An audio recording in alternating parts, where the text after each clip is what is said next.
Welcome, and thank you for joining us in this episode of the Fearless Minds research series, Pain Points, Unravelling Visceral Pain Pathways.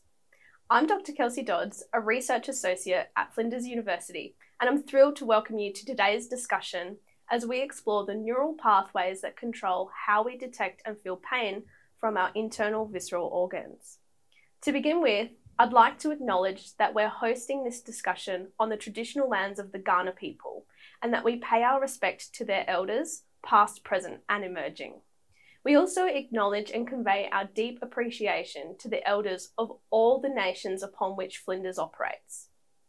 This event is delivered as part of our Fearless Minds series.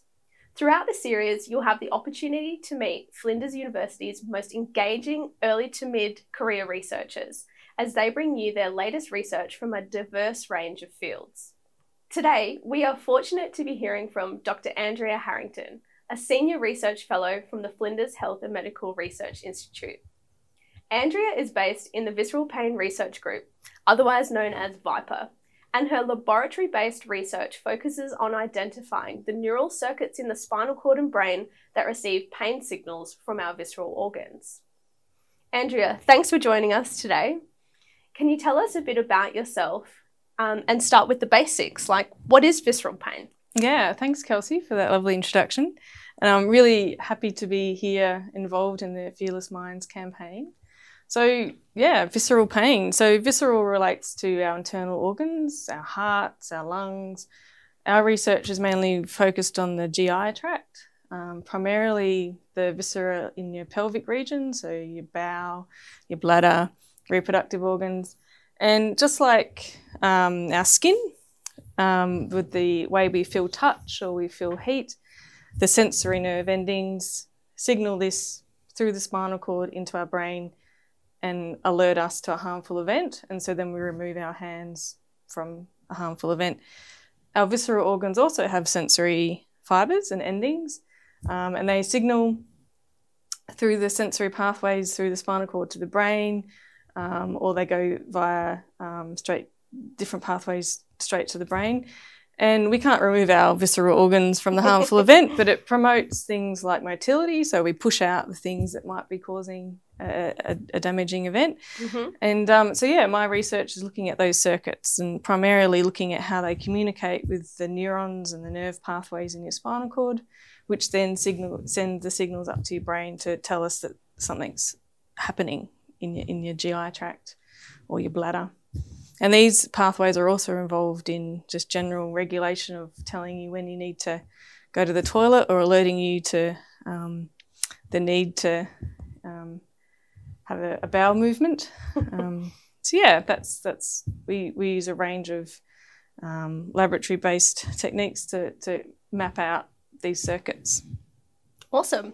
Yeah. And so who are the type of people that often suffer from visceral pain?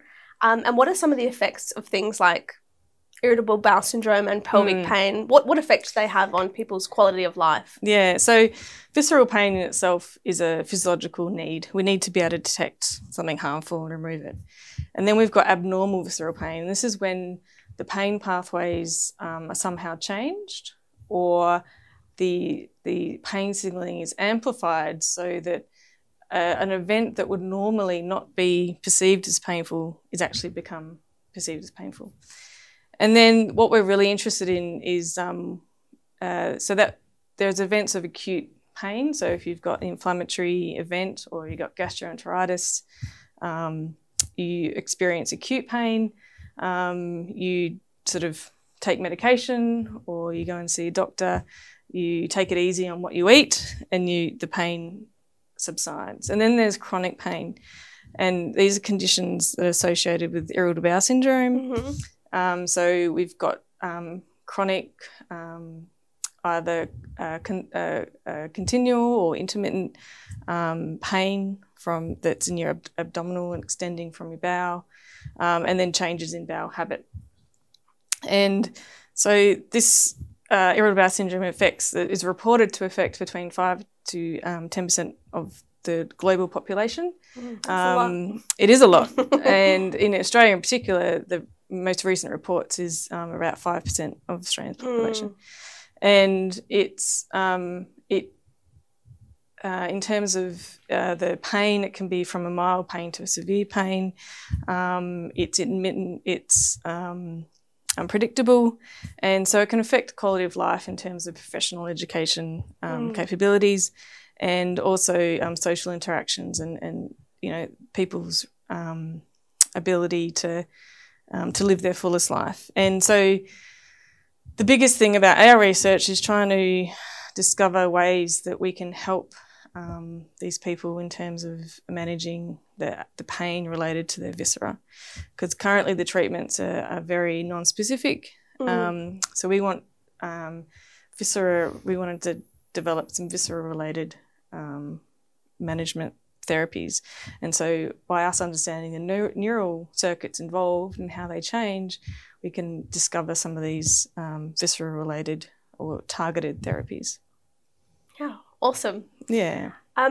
So you recently received funding through a highly competitive grant scheme in the Australian Research Council. Congratulations. Thank you. And this project is aiming to identify where sensory signals from the colon and bladder overlap in the spinal cord and brain. Yes. So can you tell us more about that? Yeah, so in conditions like irritable bowel syndrome and also chronic pelvic sensitivity syndrome, over time, patients or people will develop not only pain from your bowel or one organ, but they'll start to spread to your bladder or reproductive organs. And so it's really important to understand the circuits in your spinal cord and your brain, at which point the sensory signalling from multiple pelvic organs meet and share and converge, because it's looking like that those circuits are really important in terms of understanding the mechanisms of these painful conditions, because it involves multiple organs. And so this project is about identifying circuits in the spinal cord and the brain in particular of where the sensory signals from the colon and bladder converge, where they communicate. And so then that will lead to future research and identifying how those specific circuits are remodeled and how they're involved in this, what it's called cross-sensitization between the different pelvic organs. Yeah. And why is this research important? How is it going to help people with chronic visceral pain? Yeah, so it's the problem with the management at the moment is it's really managing symptoms. So with the pain symptom in particular, there are various, obviously, issues in terms of using generic pain medication like opioids. We don't want to, that's, clearly such a big issue. There's a big issue there. So, and the way what research is telling us is the way the pain is processed from your visceral organs is different to the pain process from, say, your skin. And so we really need to understand these circuits to design therapies specific for these circuits, rather than basing them on what we think from other pain signalling, which could be wrong.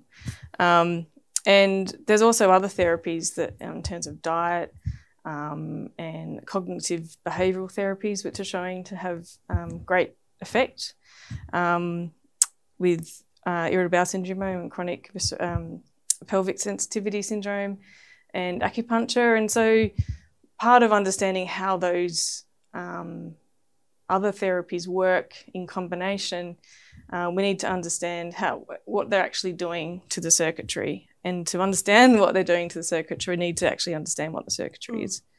Yeah. So on a different note, what inspires you in your research? Is it the science behind it, or more of the human side, the fact that you're contributing to bettering people's lives that keeps you in it?